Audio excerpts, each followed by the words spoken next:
দুনিয়ার ভূ রাজনীতিতে বড়সড় ধাক্কা। মার্কিন যুক্তরাষ্ট্র ও ইসরায়েলের যৌথ হামলায় ইরানের সর্বোচ্চ নেতা আয়াতোল্লাহ আলী খামেনেই নিহত হয়েছেন। এই খবর নিশ্চিত করেছেন ইরানের রাষ্ট্রীয় সংবাদ মাধ্যম। ইসলামিক রিপাবলিক সর্বোচ্চ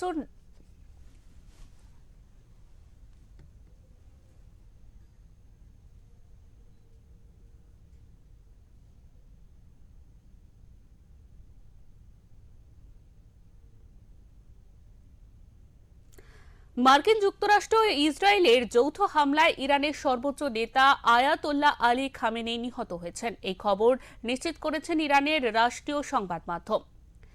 ইসলামিক রিপাবলিকের সর্বোচ্চ নেতার মৃত্যুতে 40 দিনের রাষ্ট্রীয় শোক ঘোষণা করেছে ইরান। রাষ্ট্রীয় সম্প্রচার মাধ্যমের দাবি, সাম্প্রতিক মার্কিন ইসরায়েলি হামলায় খামেনেই প্রাণ হারিয়েছেন। এই ঘোষণা ঘিরে তীব্র চাঞ্চল্য তৈরি হয়েছে আন্তর্জাতিক মহলে। কারণ ইরানের সর্বোচ্চ নেতার মৃত্যু শুধু একটি দেশের রাজনৈতিক ঘটনাই নয়, তা গোটা অঞ্চলের ক্ষমতার সমীকরণ বদলে দিতে পারে। জানা গিয়েছে, নিজের অফিসে বসে কাজ করছিলেন আয়াতোল্লাহ আলী খামেনেই। আচমকাই সেখানে বোমা এসে পড়ে। তার সঙ্গে মৃত্যু হয় তার কন্যা, জামাই ও নাতনিরও। ইরানের সংবাদ মাধ্যম এমনটাই জানিয়েছে। দেশের সরকারি সংবাদ সংস্থা আমেরিকা ও ইসরায়েলের যৌথ হামলাকে কাপুরুষিত বলে উল্লেখ করেছে।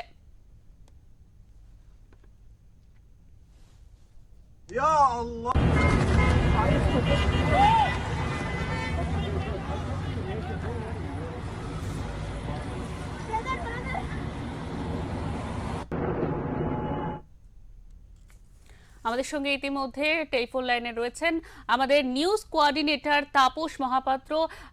তাপস, আপনার কাছে জানতে চাইবো যে খামেনেইর মৃত্যুতে মধ্যপ্রাচ্যের পরিস্থিতি কি দাঁড়াতে পারে? হ্যাঁ শিল্পা, যে একটা অত্যন্ত ভয়ঙ্কর পরিস্থিতির ভিতরে মধ্যপ্রাচ্য এখন।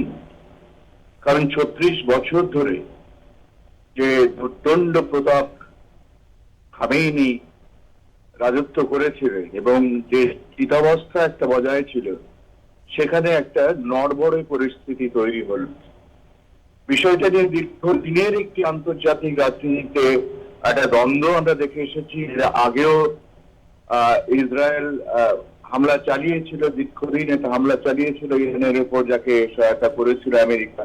মূলত এই যৌথ বাহিনী আবার যে এই হামলায় নামলো এবং টার্গেটটা যে ছিল খামেনি, সেটা স্পষ্ট। বারবার সেটা শয়তান বলে খামেনিকে আমাদের মার্কিন প্রেসিডেন্ট ট্রাম্প এটা উল্লেখ করেছেন তার সোশ্যাল মিডিয়ায়।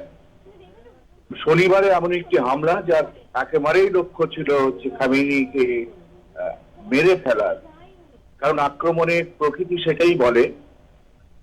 তো যেখানে হচ্ছে যে এই পরিস্থিতিতে যে একটা যুগের অবসান হলো মধ্যপ্রাচ্যে এবং তাকে ঘিরে গোটা আন্তর্জাতিক মহলে যে একটা সমীকরণ চলছিল দীর্ঘদিন ধরে, সেখানে একটা ব্যাঘাত সৃষ্টি হলো এবং যতক্ষণ না পর্যন্ত পুনরায় স্থিতাবস্থা তৈরি হচ্ছে, ততদিন যে মধ্যপ্রাচ্যকে ঘিরে পরিস্থিতি কোন দিকে যাবে তা নিয়ে যথেষ্ট প্রশ্ন।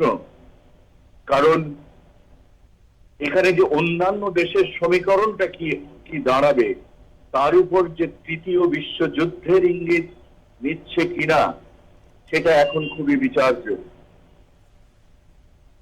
কারণ এই পরিস্থিতিতে ইরান ভীষণভাবে মরিয়া হয়ে উঠেছে এবং পাল্টা ভাবে আক্রমণ করছে। যে আরব দুনিয়ায় আমেরিকা যে সমস্ত ঘাঁটি ছিল, সেখানে একটা মারাত্মক যুদ্ধ পরিস্থিতি তৈরি হয়েছে। একের পর এক সেই মার্কিন ঘাঁটিগুলো গুড়িয়ে দিচ্ছে ইরান, এমনটাই সংবাদ মাধ্যম থেকে জানা যাচ্ছে। কিন্তু বিষয়টা সবচেয়ে বড় ব্যাপার হলো যে ভারতের উপরে প্রভাব কি পড়বে। রাতারাতেই কিন্তু গ্যাসের দাম বেড়ে গেছে। 31 টাকার উপর গ্যাসের দাম, কমার্শিয়াল যে গ্যাস আছে 19 লিটারে, তাতে কিন্তু এই দাম বেড়ে গেছে। ফলে তেলের উপর যে খুবই একটা শীঘ্রই প্রভাব পড়বে, সেটা কিন্তু একেবারে সকাল থেকেই বোঝা যাচ্ছে।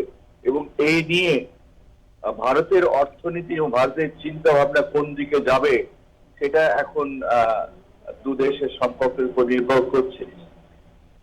বিষয়টা হলো যে এই মধ্যপ্রাচ্যে যে খামেনির যে কি বলা যায় যে গুরুত্বটা কি, সেটা এই মুহূর্তে সবচেয়ে বড় মানে বিচার্য বিষয় হয়ে দাঁড়িয়েছে। আমরা জানি যে সেই 81 সাল থেকে ইরান এবং একটা যে ইসলামিক বিপ্লবের পর যে ইরানের উত্থান এবং সেখান থেকে খামেনি যে এই ক্ষমতায় কেন্দ্রে চলে আসা, এর দীর্ঘ ইতিহাস আছে। এবং এর পরেই যে ইরানের একটি প্রায় দীর্ঘ যুদ্ধ হয়েছিল, প্রায় 8 বছর ধরে যুদ্ধ চলেছিল, এবং সেখানেই যে রাজনৈতিক পরিবর্তন ঘটে গেছিল মধ্যপ্রাচ্যে, এবং তার উপর দাঁড়িয়ে যে নতুন রাষ্ট্রীয়করণ খোমেনি করেছিলেন, সেখানে একটা বিশাল আঘাত এলো। ফলে সেদিকেই নজর থাকবে, বিশেষ করে ভারতে, যেহেতু ভারত এই বন্ধু দেশ ছিল ইরান। একদমই তাপসদা, আপনাকে অনেক ধন্যবাদ।